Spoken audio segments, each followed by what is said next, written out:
the crash and the cry. The sky above planet Urion was always quiet. The air was cold. The trees were black, tall and strange. No animals moved. No sound was heard. It was a dead planet, or so humans believed. Captain Raylan of the Earth research team stood on a rock, looking at the smoke in the distance. A ship had crashed. Not human, not known. It was alien. Raylan touched his earpiece. Team, move forward. Coordinates locked. Stay alert. We're not alone. Four scientists and 2 soldiers walked beside him. Their boots sank softly into the black soil. The air was thin. Their helmets beeped with each breath. Dr. Lana, the youngest in the team, looked at the crash site. Her voice shook. Captain, this ship, it's not on any of our records. I know, Raylan said. That's what worries me. As they reached the crash, the site made them stop. The alien ship was sharp, silver, and broken. Its body was half buried in the ground. One side was open like a wound. Strange green lights blinked slowly. Burn marks and scratches covered its surface. Inside it was dark. Raylan turned on his suit light. Let's move in. Carefully. The team stepped inside the ship. Metal walls twisted like melted plastic. Wires hung like vines. A strange smell filled the air. Not fire. Not blood. Something else. Something alive. Then they heard it. A soft cry. Everyone froze. Again the cry came weak, high-pitched like a child or an animal in pain. The team followed the sound. They found her lying on the cold floor. A female alien. Tall, thin, skin pale blue. Her body was burned. Her arms were wrapped around a smaller figure, a child. She was bleeding, breathing hard. Her eyes opened slowly. She saw the humans. She didn't scream. She didn't move. She only whispered with pain in her voice. Please, just one bite. Everyone looked confused. What did she say? Lana asked. She's speaking a dialect, said Dr. Kaur, the linguist. Basic syntax. Asking for food or asking for help. The alien mother reached out a shaking hand. In her palm was a small glowing fruit. It looked like a crystal apple. Soft golden light came from inside it. Her voice was barely a breath now. Just one bite. Then she collapsed. Her head dropped. Her eyes closed. Her arms still holding the child. Silence. No one spoke. The alien child looked at the humans. Its eyes were large and dark. It did not cry. It did not move. Lana stepped forward. She died, protecting her child. Raylan nodded. She used her last strength to speak to us, to give us this. He looked at the fruit, pulsed softly, like a heartbeat. Captain, Kaur said, we should not touch it. We don't know what it is. Maybe it's food, Lana said. Maybe it's poison. Maybe it's medicine. Or maybe it's a trap, said Sergeant Vale, holding his rifle tight. The child looked weak. His breath was slow, the skin turning pale. We can't leave it to die, Lana said. It's just a child. Raylan stared at the glowing fruit, then at the child. What does one bite mean? He whispered. Is it for the child? For us? Or both? Then suddenly the ship shook. A deep sound echoed under their feet, like something big moving below. What was that? Vale shouted. Earthquake, Kaur asked. No, Raylan said. Something else. The child screamed. Loud, sharp, full of fear. Red lights lit up across the ship's walls. A voice began speaking in the alien language, fast and angry. The ship was waking up. Everyone out, Raylan ordered. Take the child. Bring the fruit. Lana carefully lifted the small alien child. The fruit still glowed in its tiny hand. The team ran out of the ship as the ground started to crack. Behind them, metal screamed. Something deep inside the alien ship was moving, alive, and very angry. The alien child slept in Lana's arms, its tiny fingers still holding the glowing fruit. The team had escaped the crash site, but the memory of the alien mother's final words haunted them all. Just one bite. But what did it mean? They had taken shelter in a temporary research base, just a few kilometers away. Inside the dome-shaped tent, soft white lights hummed. Equipment blinked. Oxygen flowed. Captain Raylan sat at the table, staring at the fruit. It now rested in a glass container. The golden light inside it pulsed slowly, like it was alive. No one spoke. Everyone just watched. 1 hour earlier, Sergeant Vale had scanned the fruit when they first arrived. No radiation, no heat, no signal. It's safe, maybe. Cor, the linguist, was not so sure. Alien languages are not just words. They carry culture, meaning, fear. She didn't say, take it. She said, just one bite, like it's limited or dangerous. Lana sat beside the alien child. It was breathing slowly, but still alive. She begged us. I saw her eyes. That fruit, it means something. Maybe it can heal. Or maybe it kills, Vale muttered. Raylan stood and looked at his team. We came here to study life. This might be the first living thing with answers. We're not going to guess. We test it. Now, Dr. Harn, the team's biologist, ran the first test. A small machine cut a tiny piece of the fruit, not more than a seed. Placed the piece into a dish. First, nothing happened. Then the seed sizzled. It melted into the dish like warm honey. The machine beeped. Harn looked surprised. It contains more energy than any earth fruit, like a battery. And it has living cells. Living? Raylan asked. Yes, this fruit is alive. Cor frowned. That's not food. That's technology. A dangerous history. Suddenly, the alien child opened its eyes. It looked around, scared. Then it stared at the fruit. Lana leaned closer. It's okay. You're safe. The child didn't understand the words, but it slowly nodded and pointed to the fruit. Then it pointed to its own mouth. Raylan held up a hand.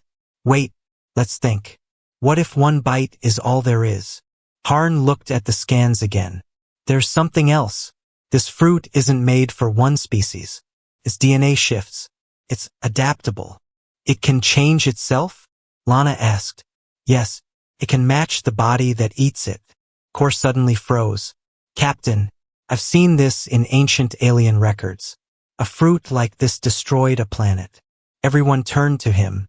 The last species that made food like this tried to feed the whole galaxy. But some creatures couldn't handle the change. It started mutations, war, extinction. One bite, one risk. Raylan looked at the fruit again. It glowed brighter now. The child's eyes followed it, almost begging. Lana spoke softly. If the mother gave her last breath to give us this, maybe it's not just food. Maybe it's a gift. Or a cure. Vale stepped forward. I say we destroy it. It's too dangerous. Raylan didn't answer. Then, something unexpected happened. The child pushed away from Lana. It walked, slowly, to the container. Placed one hand on the glass. The fruit pulsed, faster. A low hum filled the room. Then, a spark jumped from the fruit to the child's hand. The child didn't cry. It smiled. A warm light surrounded it. The skin turned brighter. Wounds healed. The room went silent. Terrible choice. Everyone stared in shock. Raylan whispered, It's real. It's healing. But then alarms blared. A motion sensor picked up life, moving underground. Captain, Vale said. Something's coming. Multiple life forms. From where? Raylan asked. From under the crash site. And fast. The child suddenly looked scared again. Cor checked the fruit. It's sending out a signal. You mean it called them? Lana asked. No, he said. They were already coming. The fruit just woke them up. Raylan stepped forward. Get ready to move. We protect the child. And the fruit. Vale locked his weapon. And if those things want the fruit? Raylan looked at him. Then we better hope they don't take more than one bite. Darkness moved beneath the soil. Not like an animal. Not like a storm. This was something different. Something alive, intelligent, and old. The ground above it trembled as if warning those above to run. But it was already too late. Miles away, The Earth research team stood frozen inside their portable lab dome. The air inside was warm, silent, almost calm. But under that calm, danger was rising. The alien child, now glowing faintly, sat beside Lana. Its eyes were wide, staring at the container that held the last piece of the strange golden fruit. That single bite had healed it completely, faster than any Earth medicine could. It now looked stronger, more alert, and it wasn't afraid anymore. Captain Raylan watched the movement on the radar screen. Blips, slow and steady, were coming closer, from deep underground. "They're not animals," said Vale, loading his weapon. "They're organized. They're moving in a pattern." Dr. Harn tapped a shaky finger on the table. "Then it's a response. The fruit did something. Sent a signal. Maybe even a warning." "No," said Kor, eyes fixed on an alien data screen he had translated halfway. "It wasn't a warning. It was a beacon." Raylan stepped closer. "Explain." Kor took a deep breath. "This fruit isn't just healing food. It's like a key. The energy in it activates something buried beneath this planet. Something old. Maybe guardians. Maybe something worse." Lana looked down at the child. It wasn't reacting with fear, it was waiting, as if it knew what came next. A low rumble shook the ground. Dust fell from the ceiling. Lights flickered. The machines beeped in alarm. Raylan moved quickly. "Pack up. We're leaving in 5. Keep the child close. And don't leave the fruit behind." Then a loud sound echoed from the north wall of the dome. It wasn't an explosion. It was a voice. Not human. Not a scream. A deep, broken growl. Metal scraping against metal. Then footsteps. Heavy ones. Something or someone was above ground now. Vale took position near the entrance. "Something's outside." A silhouette appeared behind the tent's clear surface.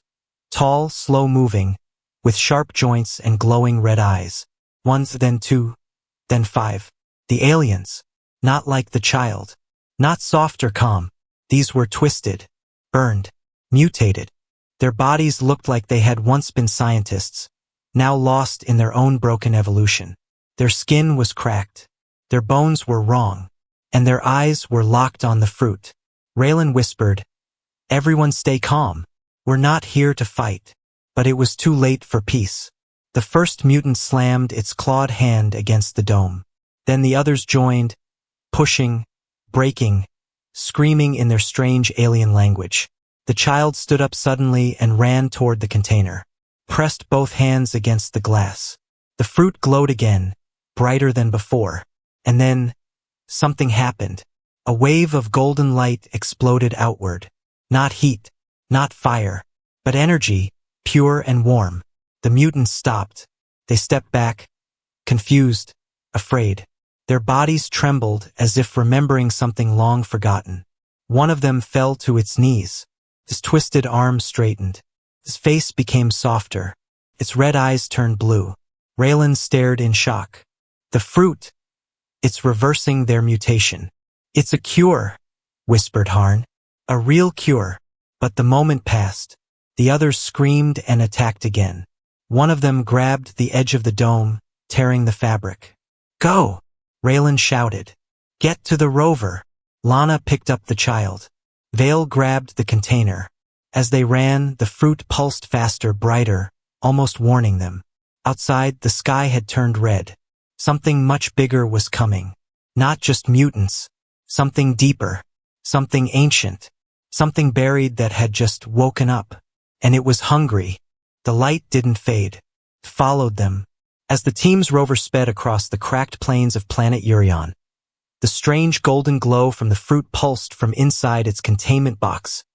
Rhythmic, alive, and growing brighter with each mile. Captain Raylan sat at the front, staring at the scanner screen. Mutant signals had stopped following them. But that didn't feel like victory. "They didn't give up," he muttered. "They were called back." "By what?" Lana asked from the back seat, holding the alien child tightly. It had fallen asleep again, its skin still faintly glowing, the same color as the fruit. Raylan didn't answer, because he didn't know. but the fear in his gut told him they were driving toward something worse. 10 minutes later, they saw it. A canyon split the ground open like a scar. At its center stood a black stone door, half buried, but humming with power. The scanner read it as lifeless, but the child, it suddenly woke up, pointed at the door, and whispered one word in its own tongue. None of the humans understood it except Kor, the linguist. He translated softly, "Lab." Raylan stopped the rover. This wasn't just a door. It was the entrance to the place where all of this began. The Earth team approached the door slowly. The moment the child came close, the door cracked open on its own, releasing a long hiss of ancient air and golden mist. They stepped inside. No dust, no decay. Everything was clean, waiting. The walls glowed faintly with alien writing and symbols. Blue lights lit their path. Machines lined the corridor, some broken, others still working. Strange plants grew inside glass tanks. Some were familiar shapes, others were nightmares.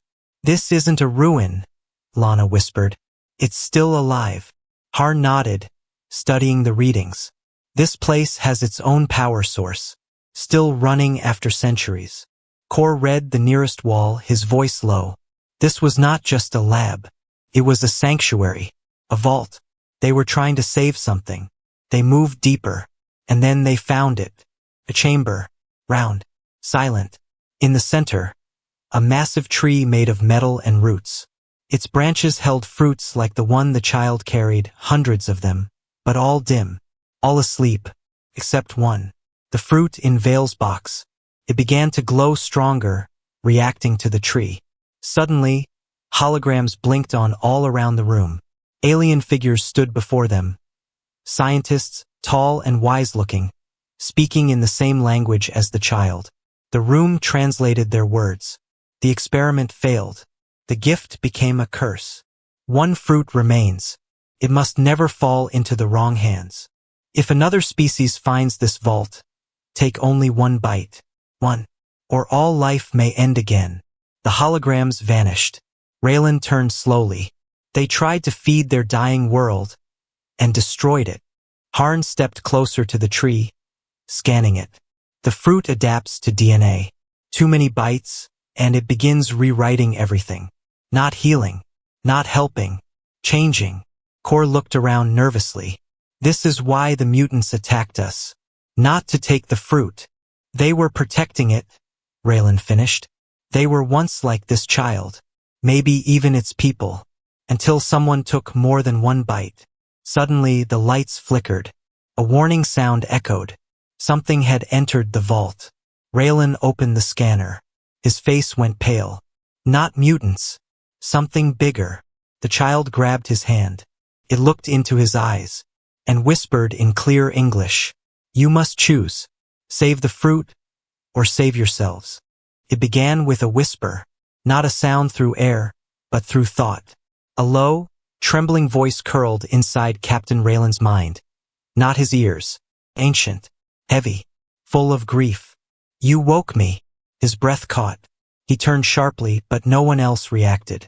The others were frozen, staring at the massive metal-rooted tree in the center of the chamber. The fruit still pulsed gently in Vale's hands, casting soft golden light across the walls. The alien child stood still, eyes wide, glowing softly. Lana was the first to speak. "Something's here." Before Raylan could answer, the floor shook. Not a rumble. A heartbeat. Thud. Lights dimmed. The fruit's glow flickered. The tree responded. Its branches shifting, roots curling slightly into the ground, like it sensed a predator. Then, another pulse of thought entered Raylan's mind. "You took the last piece. The last breath of my children." This time, everyone heard it. Even the child. Dr. Harn stumbled back, clutching his head. Kor dropped to one knee, whispering alien words under his breath. From the far end of the chamber, a hidden door began to open, slow, groaning, ancient. And from the darkness behind it, it stepped out. 10 feet tall. Not flesh. Not machine. A creature wrapped in stone-like skin, with hollow eyes glowing blue. Veins of gold ran through its chest like roots. It didn't walk. It flowed, its body moving like melted rock. The child gasped and said a word none of them understood. Kor translated. Caretaker. Raylan stepped forward. Is it a guardian? Kor shook his head. It was the first to eat more than one bite. The creature raised its arm, not to attack, but to reach toward the fruit. Spoke again, voice inside their heads. You carry the cure. And the curse. Vale raised his weapon. Back off, Rockface. The caretaker tilted its head, then slammed its hand down on the floor. The chamber changed instantly. The walls melted away into light. Suddenly, they were no longer in the lab, but surrounded by visions. Floating images. Memories. They saw an alien city, once beautiful, full of trees bearing the golden fruit. They saw people smiling, healing, laughing. Then, they saw hunger, greed, bites taken by the dozens. Then hundreds, bodies twisted, eyes turned red. The fruit adapted, but not in time. Cities burned. The tree, the same one now standing in the chamber, was sealed underground. Protected, guarded, alone. The vision ended. The team stood in silence. And then the caretaker knelt. The child carries our last chance. Lana looked down. The child stared up at her. The fruit can heal Earth, she whispered. Harn nodded. It can end war, hunger, disease. But if misused, Raylan added, it will end everything. The caretaker stood and turned. Behind it, the wall opened again. Inside, glowing pods. 10, 20, maybe more. Each one held a small alien child. Still, silent, but alive. Stasis. Vale stepped forward. More survivors. Kor's voice cracked. The last of them. The caretaker placed a hand on the tree. A soft hum filled the room. Choose. Take the fruit and run. Or stay and wake them. Raylan looked at his team. At the child. At the sleeping ones. At Earth's last hope. And its greatest risk. And in that moment he understood. Some miracles demand a price. The room held its breath. Not a sound. Not a movement. Just silence, thick, waiting. Captain Raylan stood between two futures. In one hand, Vale held the glowing fruit. Earth's salvation. A cure for pain, hunger, war. In the other chamber, a wall of stasis pods shimmered quietly. Each one holding a sleeping alien child. The last of a species nearly erased by their own gift. The caretaker stepped back into the shadows, its voice echoing inside every mind. One path will save your world. The other will save mine. Raylan's mouth was dry. His heart beat slower now, as if time itself had paused to listen. Then the child moved. It walked forward, tiny feet echoing on the stone floor, and placed its glowing hand on the bark of the ancient tree. The golden veins pulsed faster, brighter. The pods behind the wall began to hum. Life stirred inside. One pod blinked green, then another, and another. The team watched in awe as the sleeping children slowly opened their eyes. Blinking, breathing, confused. Small alien faces looked out through glass. Dr. Harn whispered, "They're waking." Kor stepped forward, voice shaking. "They've been asleep for centuries, waiting for the signal, waiting for someone to bring the last fruit home." The child turned to Lana. "You saved me," it said softly. "Now we save them." Raylan closed his eyes. This was the choice. Return to Earth with the fruit and become heroes, or stay, risk everything, and finish what this ancient species began, restoration. But Earth was still dying. Vale looked at Raylan, tense. "We can take one pod, one child, bring the fruit, heal billions, do both." Raylan didn't answer, because something else was happening. The tree was changing. Its roots stretched across the room, reaching the walls, climbing the machines. Vines of gold twisted and spread. The air became thicker, the hum louder. Kor's scanner beeped. "The fruit. It's sinking. The tree is waking." Suddenly, a deep voice filled the chamber. Not the caretakers. Older, wiser, weaker. "If you are hearing this, we are gone." A hologram flickered into view. An ancient alien, same species as the child, stood tall and regal. Our greed destroyed us. We thought our creation could heal the galaxy. But we took too much. We did not share. We consumed. And became monsters. The hologram looked down. One fruit remains. Its code adapts. It learns. 1 bite saves. 2 bites change. 3, corrupt. This is the rule. Cannot be broken. The image faded. Lana whispered. So that's what it is. Not just food. It's intelligent. Alive. Raylan looked at the fruit in Vale's hands. Then at the child. Then at the waking pods behind the wall. So, he said, who do we trust with it now? Then the child stepped forward again. It took the fruit gently from the box, held it in both hands, and took a second bite. No! Vale shouted. But it was already done. The glow exploded outward. Gold light poured from the child's skin. His eyes turned white, then blue, then golden. It floated gently above the floor. The other children in the pods reacted, crying out, hands pressed to glass. Their eyes glowed too. Then the child spoke. Not in alien language, but in perfect Earth English. I understand now. The voice was not just its own. It echoed with hundreds, thousands of ancient minds. This fruit was never meant for one world. It was meant to connect all life, heal all, but only through unity. The fruit dissolved in its hands, light spreading into the roots of the tree. The pods opened. Alien children stepped out, blinking, frightened. The caretaker knelt, silent. The golden roots stopped moving. Everything was still. And then, a seed dropped from the tree. New, fresh, unbitten. Raylan walked forward, picked it up, and held it in his hand. The final gift. The child smiled. Now you may take 1 bite. It didn't feel like victory. Not at first. Captain Raylan stood in the center of the ancient chamber, the newly grown seed cradled in his hand. It was warm, alive, and yet impossibly still, as if holding its own breath. Around him, the golden tree no longer pulsed but glowed gently, like a heartbeat returning to rest. The alien children, once asleep for centuries, now stood quietly near the walls, huddled together, blinking at a world they no longer recognized. The caretaker, the great stone guardian, had stepped back into the shadows, silent, watching. The child, the one who had taken 2 bites, was no longer just a child. It hovered slightly above the ground, wrapped in a soft golden aura, its voice now layered with hundreds of ancient tones. You came to save your world, but in doing so, you saved ours. Lana stepped forward, her voice gentle. But you used 2 bites. You should have changed. Mutated. The child smiled, said, knowing.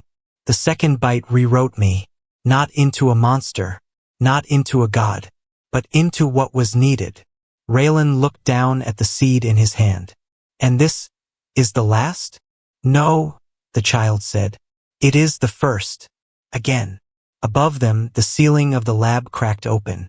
Not from damage, but by design. Soft sunlight poured through as the sky cleared for the first time in ages. Outside, golden vines began to spread from the base of the tree, pushing through the black soil of planet Urion, awakening it. Green returned. Soil softened. Air warmed. The planet, long dead, had taken 1 breath back. Raylan stared into the sky. It looked blue. 3 days later, the Earth team stood by their ship. Systems repaired. Cargo ready. The alien children had chosen to stay with the caretaker and the tree. The planet was theirs to rebuild now. But one child stood near the ramp. The one who had changed. Still glowing. Still smiling. Raylan stepped forward.